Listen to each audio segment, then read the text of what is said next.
Pinsan Kalyada. Hello mga kalingap, isang magandang hapon po sa inyong lahat. At yan, kung bago pa lang po kayo sa aking YouTube channel, ako po si Vincent Kalyada. Paki-like and share po nitong video ito para mapalawak pa po natin ang pagtulong po sa mga taong nangangailangan. At huwag niyo pong kalimutan na pindutin po notification bell para lagi po kayong updated po sa aking mga bagong uploads. At please po, don't skip ads kasi malaking bagay po yan sa pantulong po natin sa mga taong nangangailangan. So ayan mga kalingap, meron pa ako nakita ditong isang matanda na nagtitinda po ng sitaw. So ayan, bibilin po natin lahat. Tara po. So ayan mga kalingap po, grabe sipag ni Lola, may dala siyang sitaw. Tanungin natin kung magkano ang sitaw mga kalingap. Lola, magandang hapon po. Dito po kayo, tabi po kayo at baka pumabanggaan kayo ng tricycle o sasakyan. Lola, ano po yan, binebenta nyo po? Opo.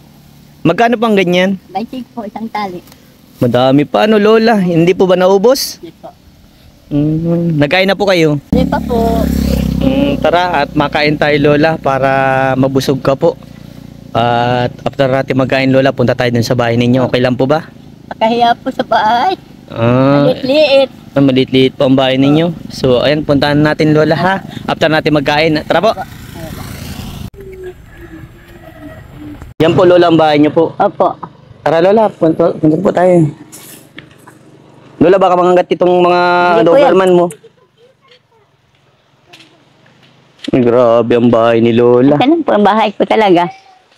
Wala po ditong kuryente Lola. Wala po. Grabe, nakakaawang kalay. Wala kayong maayos na ano ng CR no? Ano po? Sige po Lola, patong niyo po na po yung ano nyo.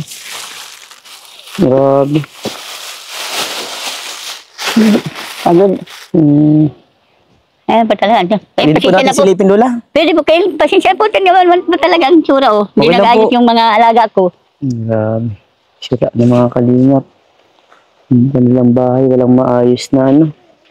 Dito po kayo na CR. Opo. Dito naluto. Pagod. Pagod si Lola. Dito ka na lang po Lola. Upo ka po dyan. Ang pasensya po talaga sa bahay ko. At Okay yan lang ang po. bahay ko talaga.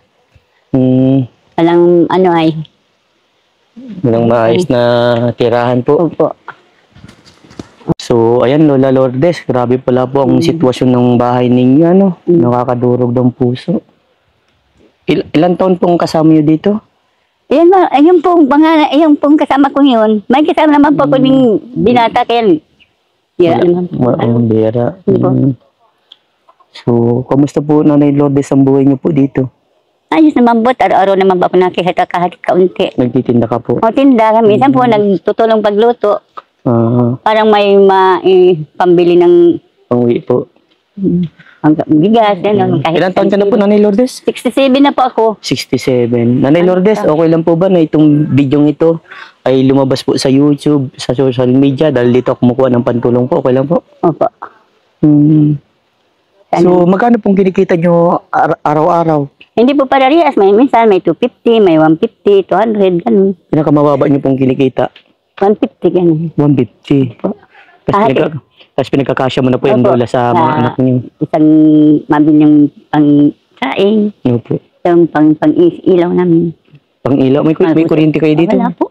O paano yung pang-ilaw? Ano po ang gas? Gas. Opo, sa ilaw. So, paano yung tubig nyo dito? Ano po, natabo kami sa bombahan po. Yung po. Naigib din po kayo. Yung pang-inom po, binibili po. Doon na lang din po kami nako. Sa puso din po? Opo. Buti pwede naman po. Pwede naman po siguro, hindi naman kami Hindi man po nasakit ang tiyan nyo? Hindi naman po. Hindi naman po nasakit ang mga tiyan niya ng mga alaga ko. So, ang nandito po, mga apo mo po? Apo ko po yan. Asan pa mga magulang nila? Hindi po alam kung nasaan yung mga may mga itong dalawang ito, hindi ko alam kung nasaan po ang tatrabaho. Sige, wala naman po, di naman nabigay, naman napadala. Hindi, ikaw na lang talaga po grabe. So, ilan taon yung pinakapanganay na apo mo po? 11 po. 11. So, kumbaga, wala pang maayos na Grade 6. kaya di matulungan ka sa Nasa insain naman po siya. Nasa insain. Pero sino po nalaba dito? Ikaw po? Ako po. Gabi ako nalaba. Gabi po? Grabe. Ano po Dito ko po nalaba. Opo, dito lang at natabo lang. Pero kaya naman po Nanay Lourdes? Kinakaya po kahit wala naman matulong. Diba? Ay kakayanin. Opo. Ano? So, ayan Lola, nabusog ka po ba sa kinain natin? Opo. Ayan. Kasi nakita ko po parang kasing gutom na gutom po kayo. Ang layo-layo na nilalakad nyo para magbenta lang ng sitaw. Ayan po, nasa likod nyo. So, 25 po lang binibenta nyo. Ano po yun? Inaangkat nyo? Opo. Pag inangkat nyo po, magkano sa angkatan? Ano lang porsyento lang po sa akin? Porsyento. Magkano porsyento mo dyan sa isa? Ano lang Santali? 25 ba? Ano? 25 centimos lang po. Kaysa ano, halimbawa po, nag-1,000, di may 200 po. Pag wala, ganyan, kakakaunti yan. Ilang, ito, ano lang yan pa, parang 7 kilo lang yan, o di kaunti. 100, meron naman po 100. Kakaunti lang po. Pero yun, ano, binibili nyo na pong pangkain nila? Opo. Ay, ngayon po, di ako mabiling bigas, binigyan ako ng kapatid ko ay. Binigyan po kayo? Opo. Mabuti po. Pero Lola, Nanay Lourdes, paano nyo naman po nakakayanan yung ganitong sitwasyon po? Na gaya nyo, isang senior citizen, ganito po yung sitwasyon nyo. Ay, yun kayo, kita ko nga po, pinagkakasya ko. Kahit mahirap, kayanin at parang makakaawa naman yung pag kung kanino mapunta, kawawa naman. Opo. Kaya siyagaan ko na lang. Pero kaya nyo naman pong buhayin sila. Opo. Nakaya ko nga po yung madami kong anak. Ako lang din po naghahanap noon. Ilan po, gano'ng kadami yung anak nyo na? 14 po. Kung buhay po sila lahat, 14 yan. At 14. malalaki naman po sila. Dami ano? May namatay ako sa Mindoro. Doon nagdayo, doon magtrabaho. Ilang taon po kayo nag-asawa nun? Bata pa po ako, 15. 15, may anak ka na. Ano ako, 16, may anak na. Ay, grabe. Ano po yan? Yung mga panahon na pinag-aasawa agad po ba? Ganun po yan? So, ilang taon na po kayong balo? Ano po, mga 2 taon pa lang. Mga 2 taon pa lang. So, 65 ka pala po nung namatay yung asawa niyo po. Ano pong kinamatay? May sakit po siya. Para inom kaya yun, na ano na daw, lang cancer na daw, sabi ng doktor. Okay po. So, ang nakakatakot dito, Lola, puro mga kasama niyo po dito, mga bata na babae. Opo. Nakakatakot yung Lola. Sino kasama nila dito pag natinda ka?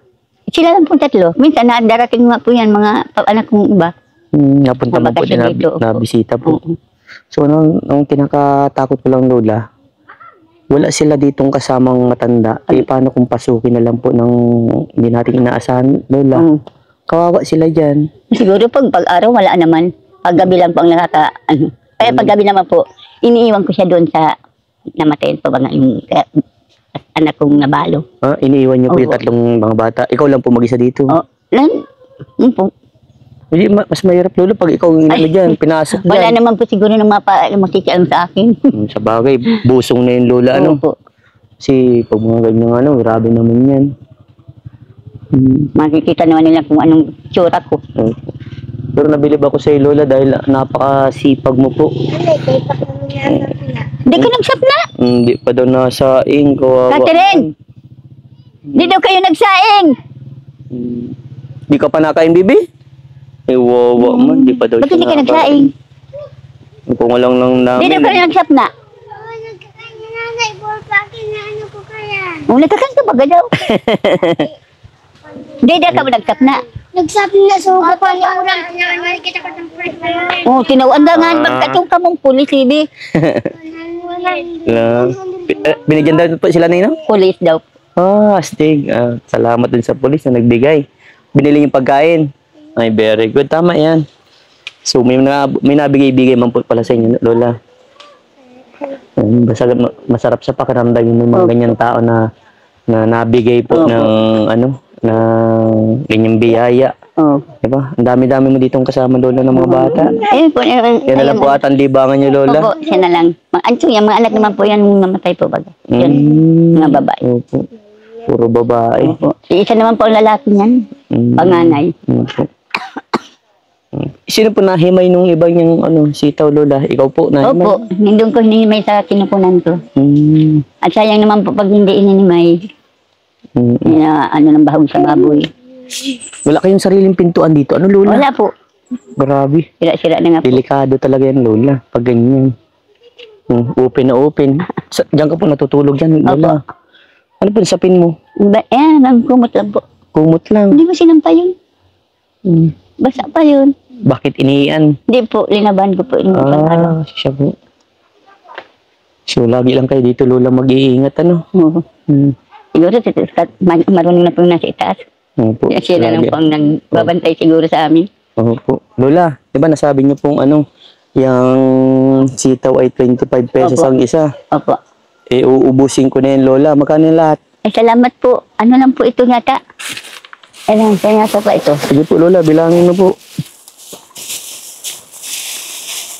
Yan. Bilangin niyo po, Lola. Kung Tandaan lang po ito lahat. 100 na lang po yung Opo. lahat. Opo. Pero Lola, baka wala kayong ano pang ulam. Ikaw, Kuya Bogart, gusto mo? Ng sitaw. Dala ka kung gusto ng sitaw. Kukuha mo ito lahat. Hindi. Sila Lola, kailangan natin nila ng ano, Ay, pang ulam. binili mo naman po yan. Hindi po. Isa lang po ang kukunin ko. Ayun na lang ang hinimay na lang po. sa akin. Yun na lang po. Sige po. Sa inyo na po yung ano. Sa inyo na po yung hinimay. Isa pa, yung isa pa. Ay, ang dami na po. Sige, okay lang po para ano. Yan, sa akin na yung tigisa kami Kuya Bogart. Nagulay ka niyo Kuya Bogart? Oo. Salamat po. Oh, Binili Lola, na, binili. magkano lahat? Magkano po lahat? Tandaan lang po. 100. So, ito Lola. Oh, Ay, ang dami na po ito. para sa inyo na yun Lola. Salamat po. Wala nga naman Lola para makatulong pa ako sa Sana inyo. po, marami pa kayo mabigyan ng yaya ko. Opo. Nakaka po ako sa kalagayan ni Lola. Patuloy lang po po. lang ang laban po sa buhay, ano, Lola? Ay, po talaga. Para saan sa mga apo ko. Opo. God bless you, Lola. Muli po ako si Vincent Calyada, no? Mag-ingat ka po palagi, Lola. Salamat po. At mag-ingat kayo dito, ano, Lola, ha? Opo. Oh, bye-bye na po, Lola. Bye-bye po.